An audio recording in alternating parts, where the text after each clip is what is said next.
Muchas gracias. Hermano presidente de la Asamblea General de las Naciones Unidas, Abdullah Shahid. Hermano secretario general, Antonio Guterres. Hermanas y hermanos, jefes de Estado y de Gobierno, ministros de Relaciones Exteriores y delegados presentes. En primer término, permítanme saludar su elección como presidente de esta Asamblea. Asimismo, felicito al secretario general por su reelección para un nuevo periodo.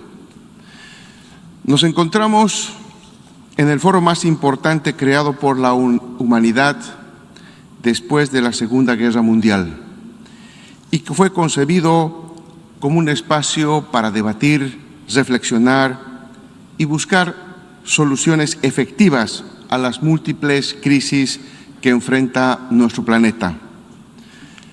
La Organización de Naciones Unidas fue concebida a partir del principio de la igualdad jurídica de los estados, a los que le sumaría el de la igualdad política, para evitar que el planeta vuelva a pasar por conflagraciones armadas entre estados que ponen en peligro la paz mundial que queremos todos. Estos fines no se han cumplido del todo, pues las ambiciones de controlar el acceso a los recursos naturales y de dominar a pueblos todavía nos muestran invasiones armadas directas, bloqueos criminales e intervenciones indirectas en lo militar, político, económico y mediático. La pandemia del COVID-19 ha demostrado la fragilidad de nuestras sociedades y estados, generando impactos negativos sin precedentes en la salud, la economía, la educación, entre otros ámbitos, poniendo en riesgo el cumplimiento de las metas de la Agenda 2030 en los plazos previstos. A la crisis multidimensional del capitalismo, económica, social, ambiental, alimentaria, energética y desigualdad, se ha sumado la crisis sanitaria. Al mismo tiempo, esta crisis ha puesto en evidencia que continúa la desigualdad entre los países del capitalismo central y los de la periferia, eufemísticamente denominados países desarrollados y países en desarrollo. El crecimiento de la pobreza y extrema pobreza y la inequitativa concentración de vacunas ha sido denunciado por la propia Organización Mundial de la Salud.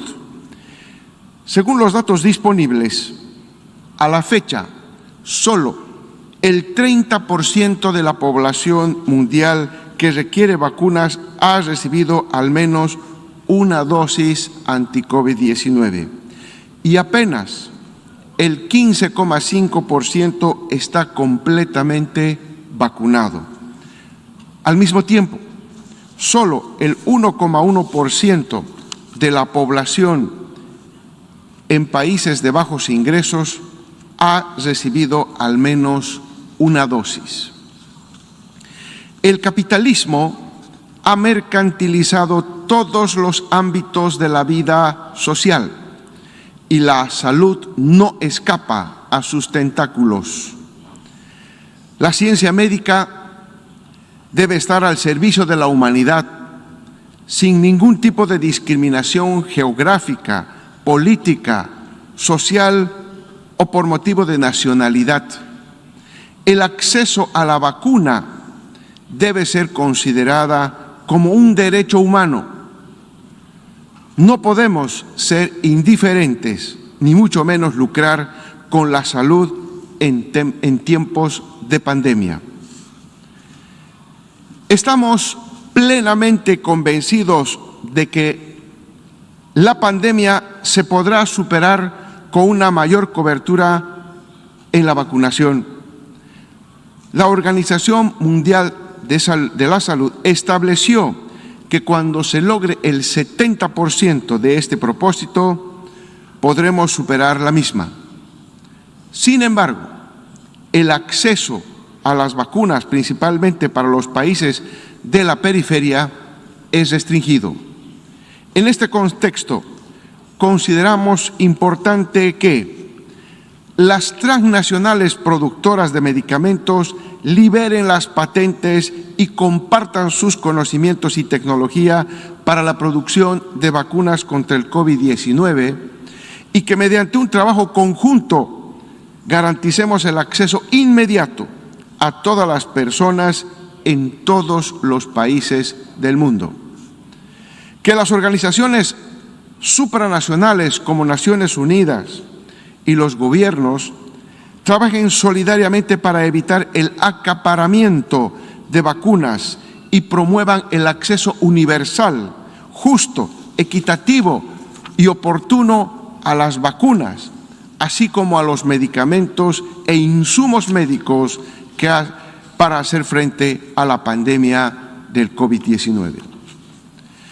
Las circunstancias actuales generadas por la pandemia son un llamado a la solidaridad y cooperación internacional entre pueblos hermanos en favor de la vida.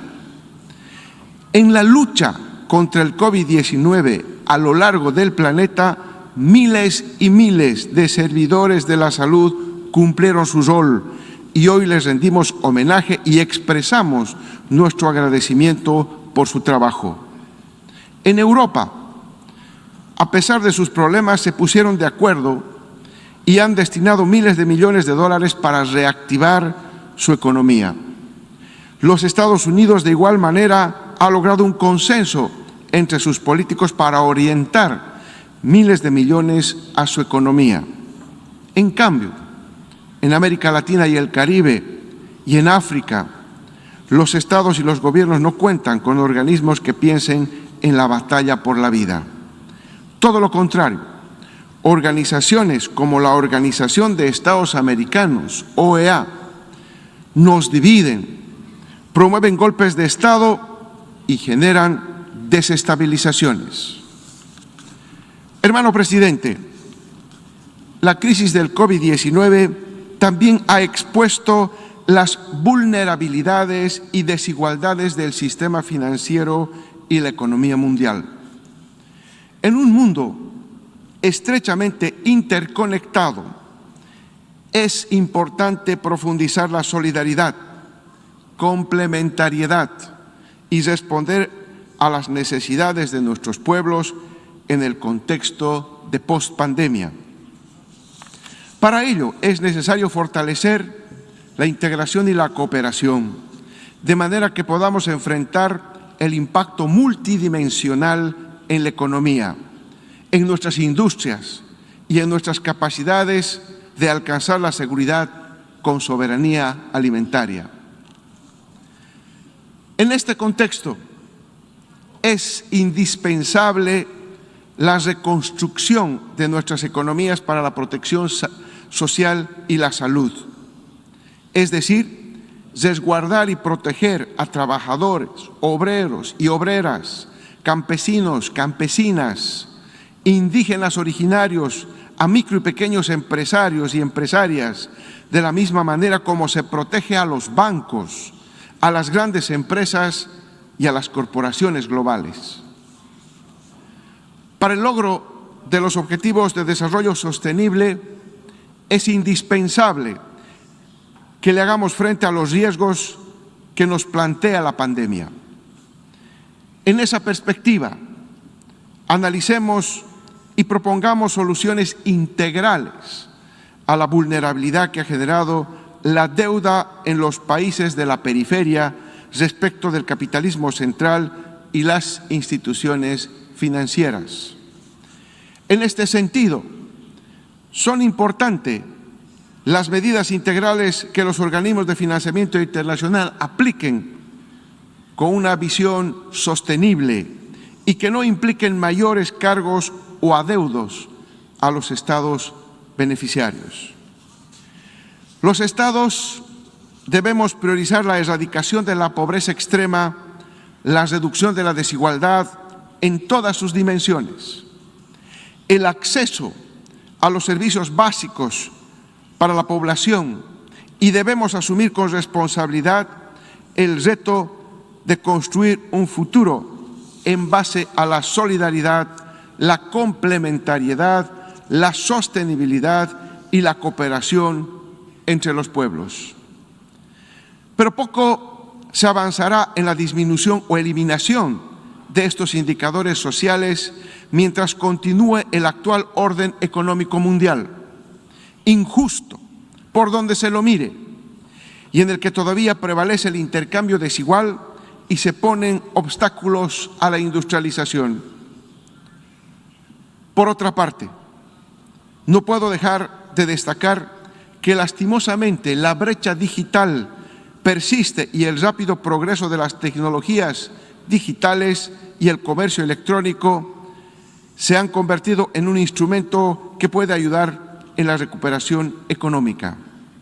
Sin embargo, la brecha digital impide que estos beneficios se compartan equitativamente. Y cuando sucede esto, las tecnologías digitales y el comercio electrónico se convierten en instrumentos para consolidar este injusto orden mundial. En este sentido, el Estado Plurinacional de Bolivia propone avanzar en acuerdos con los organismos financieros multilaterales para el refinanciamiento o el alivio de la deuda externa a nivel global y para apoyar políticas sociales para poblaciones en situaciones de vulnerabilidad desde un enfoque de desarrollo integral y sostenible. De la misma manera, es importante que los diferentes mecanismos financieros internacionales activen préstamos concesionales, diseñen y ejecuten medidas de mediano y largo plazo para garantizar la consecución de la Agenda de Desarrollo 2030. Hermano presidente, nuestro planeta, nuestra casa común, nuestra madre tierra, aún sufre las graves consecuencias del consumismo y la depredación desmedida de los recursos naturales. Una vez más, ratificamos que el sistema capitalista es una de las principales causas de la crisis climática. Desde la cosmovisión de los pueblos indígenas, existe una interdependencia entre los seres humanos y la naturaleza.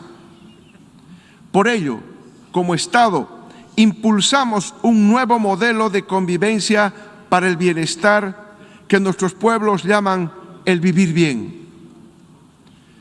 Promueve un cambio de horizonte de vida, dejando atrás la depredación de competencia irracional, el consumismo desmedido y esa búsqueda insaciable de acumular ganancias a costa de la madre tierra y de la vida en nuestro planeta.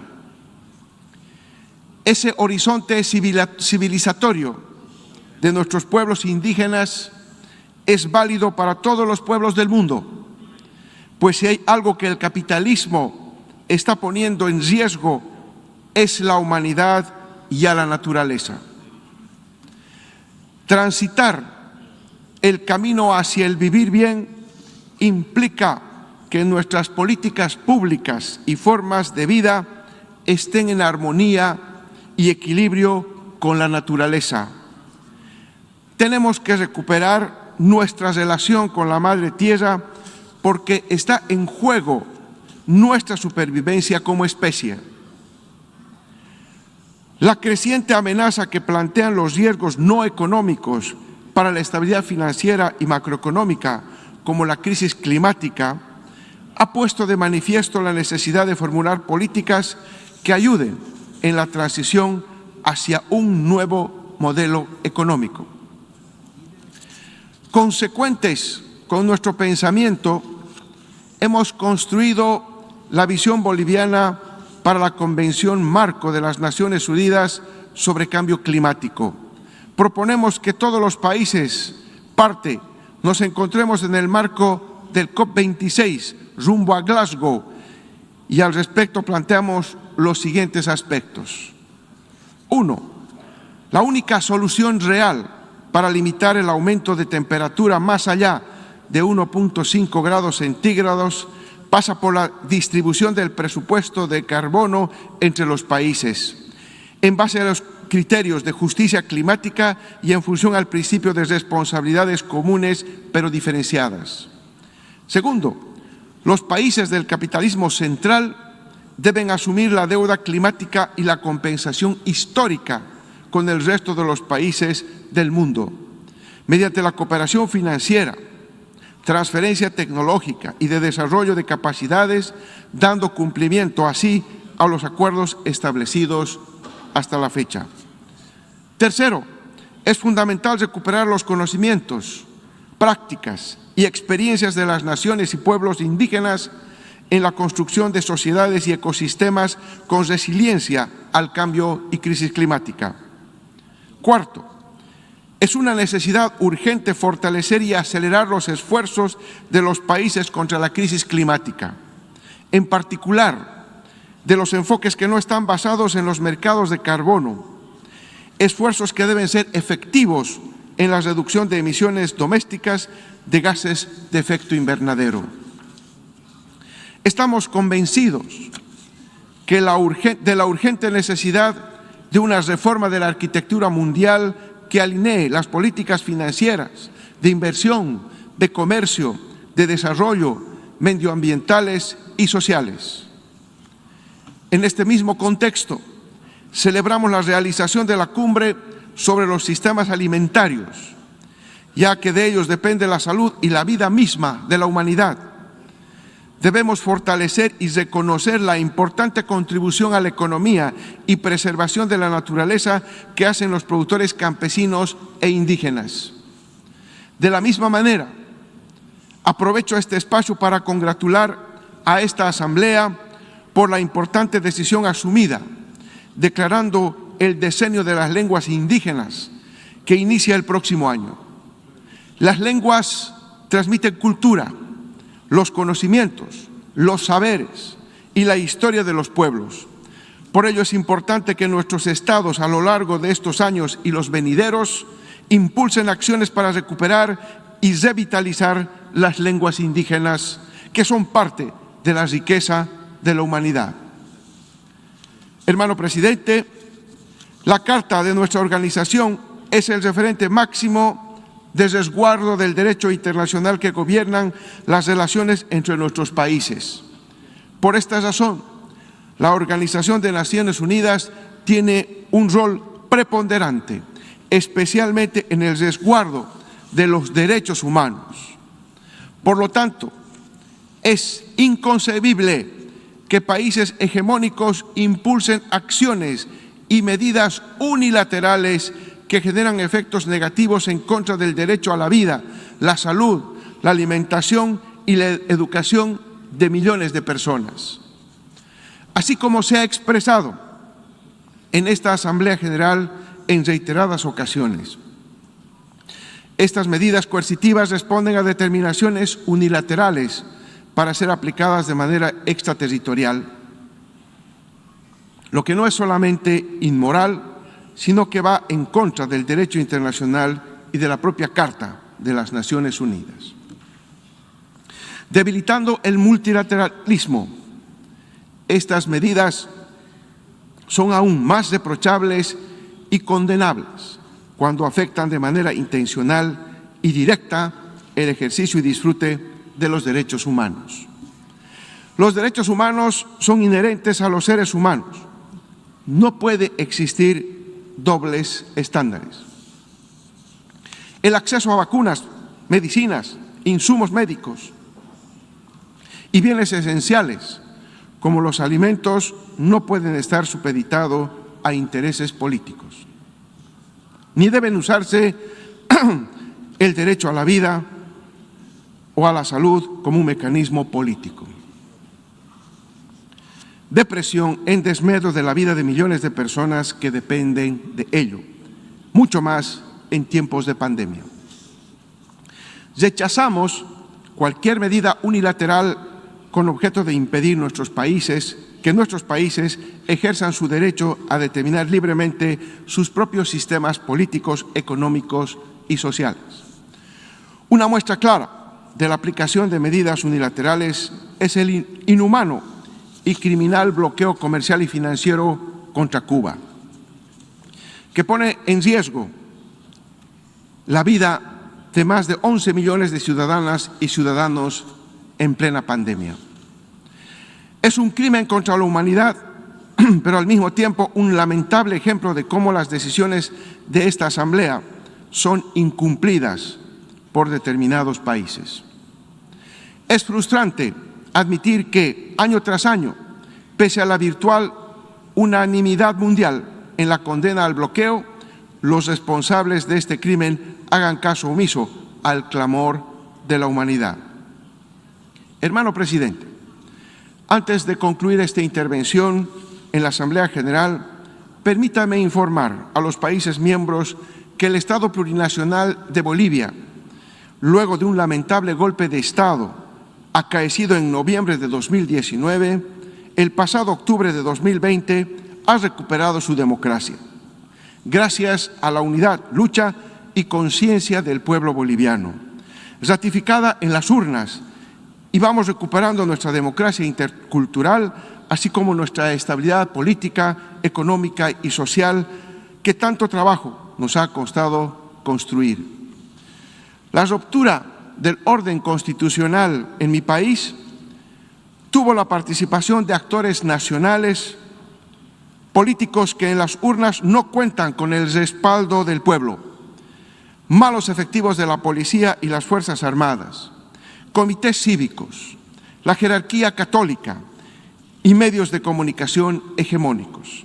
Pero también contó con la participación de la OEA, a través de su secretario general, Luis Almagro, de otros gobiernos como el anterior de la Argentina, que enviaron armas y municiones a los golpistas, del propio representante de la Unión Europea y de otras organizaciones no gubernamentales de origen internacional. El último informe presentado por un grupo internacional de expertos independientes identificó que en el Estado plurinacional de Bolivia se cometieron graves violaciones a los derechos humanos, masacres y ejecuciones sumarias. Nuestro compromiso con el pueblo boliviano es que se haga justicia con las 38 vidas perdidas, por los cientos de heridos, detenidos, por los perseguidos, asilados y exiliados, por las graves violaciones a los derechos humanos que se ejecutaron durante el gobierno de facto, porque la justicia es condición esencial de toda democracia y de construcción de una verdadera paz social. Lamentablemente, se vulneró sistemáticamente el derecho a la presunción de inocencia y al debido proceso. La persecución, procesamiento y encarcelamiento de personas inocentes se convirtió en un hecho cotidiano y normal. La humillación, represión, ultraje de nuestros símbolos patrios, como la huipala, el uso racista y sexista de la fuerza, estuvo dirigida en contra de la población movilizada por sus derechos, en su mayoría indígenas, obreros y obreras, campesinas y campesinos. Las naciones fuertes y dignas siempre se han edificado sobre el aprendizaje de las grandes lecciones que dejan las tragedias y desgracias vividas, construyendo colectivamente la paz social a través de procesos de memoria, verdad y justicia, y ese es nuestro compromiso con el pueblo boliviano. Mi gobierno, democráticamente electo a pesar de las múltiples dificultades, incluida la pandemia del COVID-19, hace el mayor de los esfuerzos para recuperar la estabilidad y el crecimiento económico con justicia social. Con la confianza de más del 55% de los votos del pueblo boliviano, tenemos la responsabilidad de defender nuestra independencia y dignidad como Estado libre y soberano. El Estado plurinacional de Bolivia reivindica en este foro mundial su derecho a obtener una salida libre, soberana y útil al Océano Pacífico, mediante el diálogo y la concertación con la República de Chile, de acuerdo a lo determinado por la Corte Internacional de Justicia en su fallo del 1 de octubre de 2018, que instó a Chile y Bolivia que sigan trabajando en aras de la solución significativa del problema. Bolivia toma el párrafo 176 de esa sentencia como una invocación y una aclaración en sentido de, comillas, mantener un diálogo e intercambios en un espíritu de buena vecindad con el fin de tratar los temas relativos a la mediterraneidad de Bolivia, cuya solución es considerada por el uno y por el otro como de interés mutuo. Con la voluntad de las partes, unas negociaciones con sentido serán posibles. Cerramos comillas. Hermano presidente, los procesos de integración tan importantes que se están dando en todo el mundo deben basarse y pasar por la solución efectiva de los grandes temas no resueltos y en América Latina, al igual que el tema de la soberanía de las Islas Malvinas, el enclaustramiento boliviano es aún una herida abierta en nuestro continente, que debe sanar a través del diálogo, la diplomacia y el entendimiento entre pueblos hermanos en esta nueva era. En esta magna asamblea reiteramos nuestro compromiso con los principios de la Carta de Naciones Unidas, las metas establecidas en los Objetivos de Desarrollo Sostenible de la Agenda 2030 y con la erradicación de toda forma de discriminación y racismo. El multilateralismo es la herramienta idónea para un mayor diálogo, cooperación y búsqueda de soluciones a los problemas que aquejan a la humanidad. Nos permitirán restablecer la vigencia del derecho internacional y la preservación de la paz con justicia social, así como de reconfigurar el debilitado orden internacional.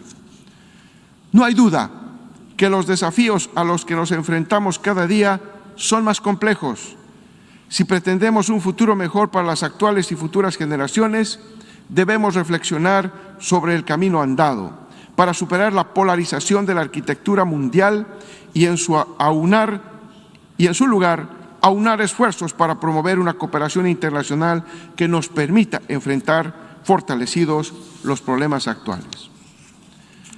Hermano presidente y pueblos del mundo, nos encontramos en un momento sin precedentes, donde la humanidad depende de las decisiones que se asuman.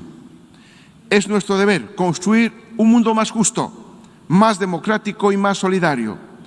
Trabajemos para frenar la crisis climática y construir la igualdad para que el vivir bien se traduzca en el acceso a la educación, a la salud, a la alimentación, al trabajo digno, al desarrollo integral y a una verdadera armonía con la Madre Tierra. Trabajemos para garantizar la autodeterminación de los pueblos y la paz duradera. Muchas gracias.